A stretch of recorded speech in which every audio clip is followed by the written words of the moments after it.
नमस्कार दोस्तों, स्वागत है आपका शार्प आईक्यू एजुकेशन में। एमपीएससी 8 को हम लोग पढ़ रहे थे। आज इसमें हमको चैप्टर 10 पढ़ना है, कृषि परिवर्तन और भूमि सुधार। आइए समझते हैं इसमें। अगर आपने चैनल सब्सक्राइब ना किया हो तो सब्सक्राइब कर लीजिएगा।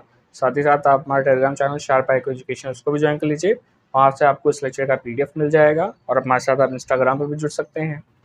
समझते हैं इसमें। क्वेश्चन पूछा गया है, भूमि सुधारों व कृषि परिवर्तन के बीच संबंधों को स्पष्ट कीजिए। यानी किस प्रकार से लैंड रिफॉर्म्स हुए, भूमि सुधार हुए और यह किस प्रकार से कृषि से संबंधित था और किस प्रकार से इसने कृषि में परिवर्तन लाए, इसको समझते हैं।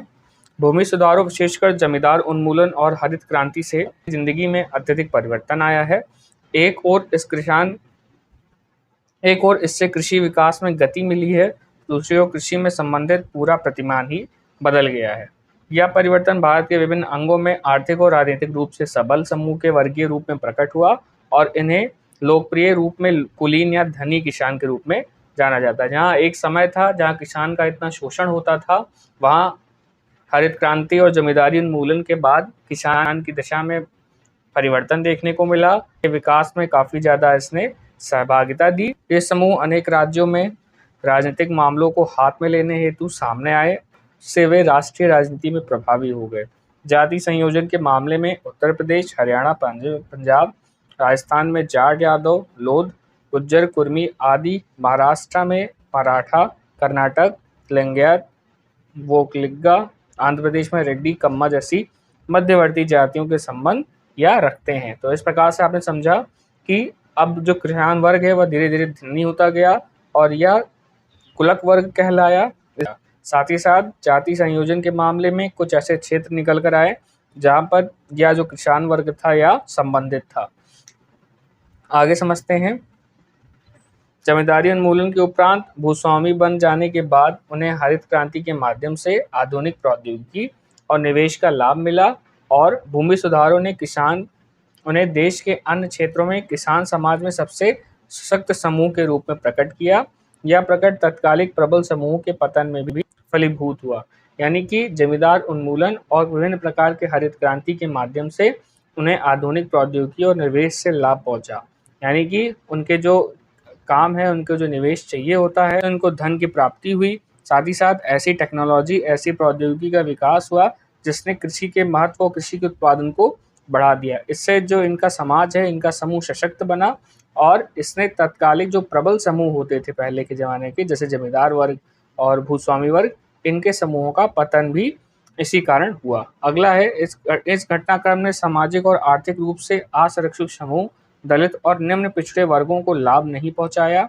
गरीबी हटाओ कार्यक्रम आदि जैसे कल्याणकारी कदम मुख्य रूप से जनवादी उपाय रहे हैं। यानी कि ऐसे असुरक्षित समूह, ऐसे निम्न और पिछड़े वर्ग को लाभ या नहीं पहुंचा पाया यह घटनाक्रम जो आर्थिक और सामाजिक रूप से असुरक्षित थे। सामाजिक और आर्थिक रूप से असुरक्षित समूह और जो दलित और पिछड़े वर्ग थे, यह इनको लाभ नहीं पहुंचा पाया। गरीबी हटाओ कार्यक्रम जैसे कल्याणकारी कदम मुख्य रूप से यह जनवादी के उपाय रहे हैं। साथ ही वृहद स्तरीय भ्रष्टाचार बाधा बनता रहा है। शिक्षा जागरूकता, डॉक्टर भीमराव अम्बेडकर के विचार में व्यापक संचार माध्यम के योगदान में से उत्तर प्रदेश, ग्रामीण क्षेत्र राज्यों में दलित का वर्चस्व रहा है। बाद में बहुजन समाज पार्टी का उदय हुआ। आगे समझते हैं। कुलिक अर्थात धनी किसानों ने अपने उपस्थिति अपने राजनीतिक दलों व गैर राजनीतिक संगठनों के माध्यम से अनुभव कराया। यानी कि अपनी जो उपस्थिति है, अपना जो प्रभुत्व है, वह धनी किसानों ने राजनीतिक दलों और गैर राजनीतिक संगठनों को अनुभव कराया। उदाहरण से चौधरी चरण सिंह द्वारा भारतीय क्रांति दल की स्थापना की गई। उत्तर के दशकांत व 80 के दशक में उत्तर भारत में भारतीय किसान यूनियन, महाराष्ट्र में शेतकारी संगठन, कर्नाटक में कर्नाटक रैयत संघ जैसे संगठन कुलकों के हितों को स्पष्ट करने की महत्वपूर्ण भूमिका निभाई। यानी कि यह सभी ऐसे संघ हैं जिसने किसान की भूमिकाओं को प्रभुत्व दिया और साथ ही साथ किसानों ने अपना महत्व को समझाने में प्रयास किया। ऐसे कई सारे संगठन निकल के उभरे, जैसे भारतीय किसान यूनियन, शेतकारी संगठन, कर्नाटक रैयत संघ, और यह सभी जो किसान के हित थे इसके स्पष्ट करने में महत्वपूर्ण भूमिका अदा की। 60 व 70 के दशक में बड़े हिस्सों में छोटे किसानों और भूमिहीन श्रमिकों का आंदोलन प्रभावी हुआ। ये खासतौर पर नक्सलवाड़ी इलाकों में प्रारंभ हुआ और शीघ्र ही यह देश के अन्य क्षेत्र जैसे कि आंध्र प्रदेश, बिहार, उड़ीसा जैसे विभिन्न भागों में फैल गया। 70 के दशक में गुजरात, पंजाब, राजस्थान, तमिलनाडु, आंध्र प्रदेश, बिहार सोशलिस्ट पार्टी तथा भारतीय कम्युनिस्ट पार्टी के नेतृत्व में एक भूमि हथियाव आंदोलन शुरू हुआ, जिसने कुछ प्राप्त तो नहीं कर पाया, लेकिन ये कृषि की समस्याओं को देशवासियों के प्रति आकर्षित करने में सफल रहा। तो यह घटनाएं घटी कि कुछ किसान तो अमीर हो गए, लेकिन जो कुछ छोटे भूमिहीन किसान थे जिनके पास छोटी भूमि थी, वह गरीब हो गए। तो उन्होंने शीघ्र ही आंदोलन छेड़ा और ये आंदोलन जो है नक्सलबाड़ी इलाकों से प्रारंभ होते होते धीरे धीरे विभिन्न भागों में यह फैल गया। आगे है, वाम मोर्चा सरकार ने अपने कार्यकाल के दौरान पश्चिम बंगाल में भूमि सुधार लागू किया। इससे काश्तकार की सुरक्षा और हरवाहे की जमीन की सुरक्षित हो गई।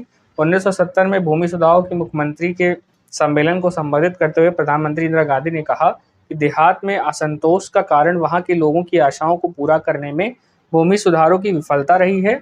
इस कारण विभिन्न फैसले लेना जरूरी है।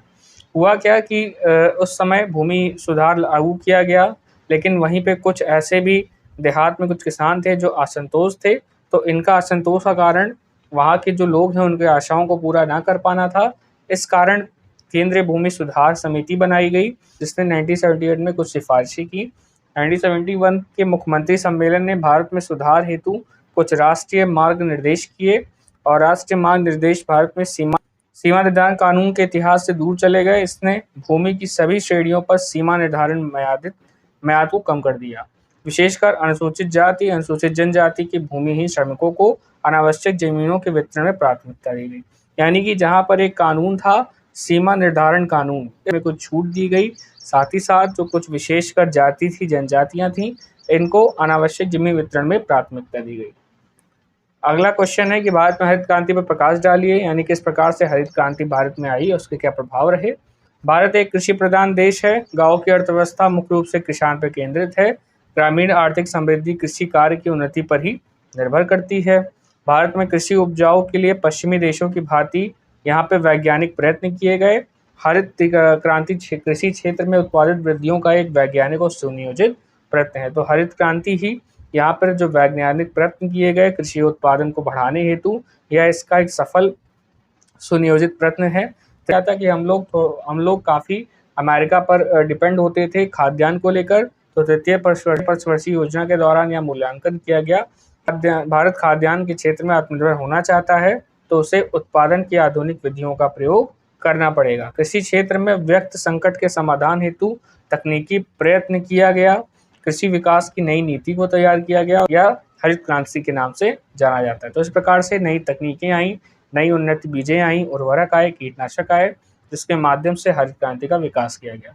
1967 में कृषि के क्षेत्र में तकनीकी परिवर्तन आरंभ हुआ, जिसने नए प्रकार की उपजें दी, किस्में दी, सिंचाई के उन्नति साधन को तैयार किया गया, रासायनिक उर्वरकों को बनाया गया, कीटनाशक दवाओं को बनाया गया। जो है कृषि की नई नीति या हरित क्रांति कहलाया। हरित क्रांति के प्रथम चरण में गहन कृषि जिला कार्यक्रम अपनाया गया। इससे पहले 3 जिले यानी कि मध्य प्रदेश, रायपुर और बिहार में के शहादाबाद, उत्तर प्रदेश के अलीगढ़ में प्रारंभ किया गया। बाद में से 16 जिलों में फैलाया गया। तो इस प्रकार से कुछ पहले ट्रायल चला और उसके बाद से अन्य जिलों में इसको फैलाया गया।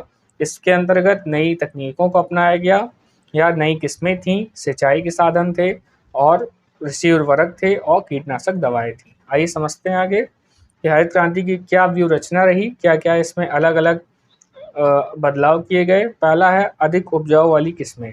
इसके अंतर्गत धान, गेहूं, मक्का, ज्वार, बाजरा आदि 5 फसलों का चयन किया गया, किंतु सर्वाधिक सफलता गेहूं को ही प्राप्त हुई। इसके उत्पादन में अतिशय वृद्धि हुई और कृषि परिवर्तन और भूमि सुधार में तो पहले जहां 16 करोड़ टन उत्पादन था, वहां पर अब 19 करोड़ उत्पादन टन हो गया। इस कार्यक्रम में नई विकसित किस्मों के साथ रासायनिक उर्वरक, कीटनाशक दवाओं और अन्य साधनों का भी प्रयोग किया गया, जिस कारण इसके पैदावार में वृद्धि हुई। तो नई तकनीकी को अपनाकर इस प्रकार से पैदावार में वृद्धि की गई। अगला है बहुफसल, यानी कि अधिक उपजाऊ देने वाली किस्मों के साथ साथ कई प्रकार की फसलों को कार्यक्रमों को अपनाया गया, जो थोड़े समय में पककर तैयार हो जाती थी। धान, मक्का, ज्वार, बाजरा, सब्जियां, अल्प अवधि वाली किस्में विकसित की गई, जो कम समय में ही उपजाऊ हों और इससे अधिक लागत ना लगाया जाए। फसलों में परिवर्तन के नए ढंग अपनाए गए। इस प्रकार से फसलों में नए परिवर्तन किए गए, नए ढंग अपनाए गए। अगला है लघु सिंचाई। वर्षा की अनिश्चितता से मुक्ति पाने हेतु बड़ी सिंचाई योजनाओं को महत्व दिया गया। और छोटे और शीघ्र फलदायी योजना पर बल दिया गया, जिससे भूगर्भ जल योजना जैसे पंपसेट, निजी ट्यूबवेल फिल्टर पॉइंट और राजकीय ट्यूबवेल आदि विस्तार किए गए। इसलिए इस प्रकार से कई प्रकार की सिंचाई योजनाओं का महत्व दिया गया और साथ ही साथ जो अलग-अलग प्रकार से सिंचाई लाभ हैं वो किसानों तक पहुँचाए गए। प्रौद्योगिकी की सहायता से आगे बढ़ते हैं। उर्वरक के प्रयोग पर बल। अब जो देश है, देश के जो किसान हैं उसमें उर्वरक के प्रयोग पर बल दिया गया। साथ ही साथ ऐसी कई नई इकाइयों को स्थापित किया गया जो इनको निर्माण करती थी। यूरिया, नाइट्रोजन, फॉस्फेट आदि खादों का प्रसार किया गया ताकि किसान जो है इन उर्वरकों को अपनाकर अच्छी पैदावार दे सके। अगला है विभिन्न निगमों की स्थापना की गई।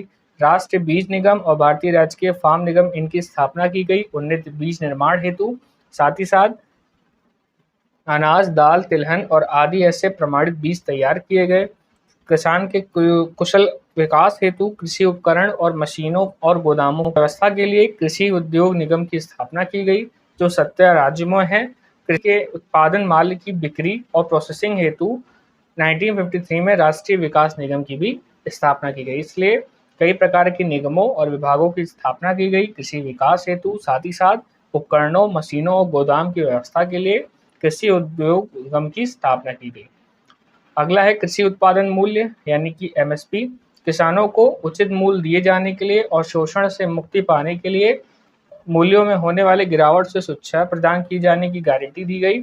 साथ ही साथ कृषि मूल्य है वो आयोग द्वारा कृषि उपज की वसूली और खरीद मूल्य को समय समय पर बढ़ाए गए। बाजार में जो भाव है गेहूं का वह कम हो जाता है, तो किसान इस स्थिति में जो अपना माल है वो सरकार को एक निश्चित दाम पर बेच सकती है। तो इस प्रकार से एमएसपी का कॉन्सेप्ट देखने को मिला। अगला है कीटनाशक औषधि। हरित क्रांति में कृषि उत्पादन के लिए वृद्धि के लिए फसलों के रोगों को कीड़े मकोड़ों से होने वाली हानि से सुरक्षा प्रदान किया जाए ऐसी प्रबंध किया गया। साथ ही साथ पौधों के संरक्षण और कीटनाशक के दवाओं का छिड़काव किया गया। इस उद्देश्य से पौधे संरक्षण निदेशालय की स्थापना की गई। इस प्रकार से कीटनाशक औषधि के प्रयोग पर बल दिया गया। अब हम लोग समझते हैं कि हरित क्रांति की सफलता के लिए क्या-क्या निम्नलिखित सुझाव दिए गए हैं। पहला है हरित क्रांति नीति को नई फसलों, नए क्षेत्रों और नए कृषि समूहों में प्रसार करना चाहिए, क्योंकि जानकारी फैलेगी तभी किसान इसको अपनाना शुरू करेंगे। दूसरा है मिट्टी का जो पीएच वैल्यू है इसकी जांच कराकर उस अनुकूल मिट्टी के अनुकूल ही जो बीज है उसका प्रयोग किया जाए। अगला है जो रासायनिक उर्वरक है इसको एक निश्चित मूल्य पे रखा जाए, इसकी ज़्यादा महंगे ना हो ताकि यह किसान इसको आसानी से प्राप्त कर सके। अगला है किसान के जो मूल्य है इसमें स्थिरता की गारंटी दी जाए, यानी कि किसान को जो उसका निश्चित मूल्य है उसका प्रदान किया जाए और उससे उसको भारी नुकसान ना उठाना पड़े। अगला है किसान को खाद, बीज, कीटनाशक औषधि के लिए और इनको खरीदने के लिए एक ब्याज और ऋण की सुविधा की जानी चाहिए, क्योंकि किसान के पास इतना मूलधन नहीं होता है कि इनको ला सके। इस कारण ऋण और ब्याज की सुविधा मुहैया की जानी चाहिए। अगला है किसान के लिए कृषि बीमा योजना को लागू की जानी चाहिए ताकि किसी प्रकार के नुकसान पर उसको उसका मुआवजा मिल सके। अगला है छोटे-छोटे टुकड़ों का विभाजन को रोकना चाहिए और छोटे-छोटे टुकड़ों की जगह एक चकबंदी का इस्तेमाल किया जाना चाहिए। चकबंदी अर्थात भूमियों को मिलाकर एक बड़ा भूमि को निर्माण करना ही चकबंदी कहलाता है और इस पे खेती करने से जो लागत होती है वह अच्छी होती है और उस पे जो खर्चा होता है वह कम होता है। अगला है पौध संरक्षण के कार्यक्रमों के प्रभावी ढंग से लागू किया जाए और कीटनाशक दवाओं की सुरक्षा ली जानी चाहिए और कृषकों को कृषि के नए तरीकों और साधनों के बारे में जानकारी व प्रशिक्षण प्रदान किया जाना चाहिए। तो इस प्रकार से जो हरित क्रांति है वह अपनी सफलता प्राप्त कर सकती है। तो इस लेक्चर में इतना ही। अगर आपको ये लेक्चर पसंद आता हो तो चैनल को सब्सक्राइब करें। अपने क्वेश्चन को कमेंट सेक्शन में जरूर रखें। शुभ दिन।